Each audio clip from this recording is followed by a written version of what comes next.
और आप कह रहे हैं कि हम हिंदुओं को डरा रहे। 22% था पाकिस्तान में हिंदू, 2% बचा। Mauritius, Suriname, Fiji, Indonesia, Cambodia, Bhutan, लगातार हिंदू घट रहा। आपके भारत में ही पश्चिम बंगाल में पलायन पर मजबूर है हिंदू और सब चुप है। आपके भारत में ही मेघालय, त्रिपुरा, असम, मणिपुर 96 से जल रहा है। 96 से हिंदुओं की हालत बदतर है। और गांव में आप देख लीजिए, हमारे मध्य प्रदेश, छत्तीसगढ़, उत्तर प्रदेश के गांव-गांव जहां पर ट्राइबल एरिया है, वहां पर हिंदुओं का धर्मांतरण हो रहा, हिंदू घट रहा है। कह रहे कि हम हिंदुओं को नाम पर डराते हैं, डरा नहीं रहे, हम जगा रहे हैं। देश में सबको रहने का अधिकार है, पर धर्मांतरण का अधिकार संविधान में नहीं लिखा है।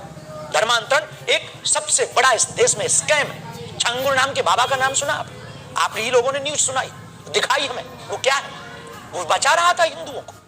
वो हिंदुओं को हालत क्या कर रहा था? एक छांगुर बाबा आया, 4000 हिंदुओं को मुसलमान बना गया। और हम हिंदू को बचा ले तो हम इस देश में द्रोही होते, हम इस देश में धमकी देने वाले हो जाते, हम इस देश में दंगा फैलाने वाले हो जाते। हम पर आरोप लगाए जाते हैं कि बाबा अमीर है, हम पर आरोप लगाए जाते हैं कि बाबा ऐसा है, हम पर आरोप लगाए जाते हैं बाबा ऐसा है, बाबा तो फलानी पार्टी का है, हम पर आरोप लगाए जाते हैं, धमकियां दी जाती हैं, परिवार नहीं हमारा निकल पाता।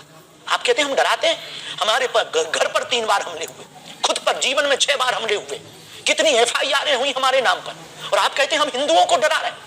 इतना सह करके भी हमने मुस्कुराहट नहीं छोड़ी, इतना सह करके भी हमने लड़ना नहीं छोड़ा, इतने आरोप लगने के बाद भी अपना काम नहीं छोड़ा। इसके बावजूद भी हम गरीब हिंदुओं की बेटियों का इसीलिए विवाह कराते हैं ताकि हिंदू बच जाए। इसके बाद भी हम कन्या विवाह और अन्नपूर्णा इसीलिए चलाते हैं कि हिंदू बच जाए। इसके बावजूद भी हम दिन रात 18 घंटे मेहनत करके कथा करते हैं, जो दक्षिणा मिलती 1-1 रुपया ले जाते हैं कि अस्पताल बन जाए, और अस्पताल बने तो कोई भी हिंदू ईसाइयों के अस्पताल में जाकर के धर्मांतरण के चंगुल में न फंस जाए। और आप कहते हैं हमें अपने ही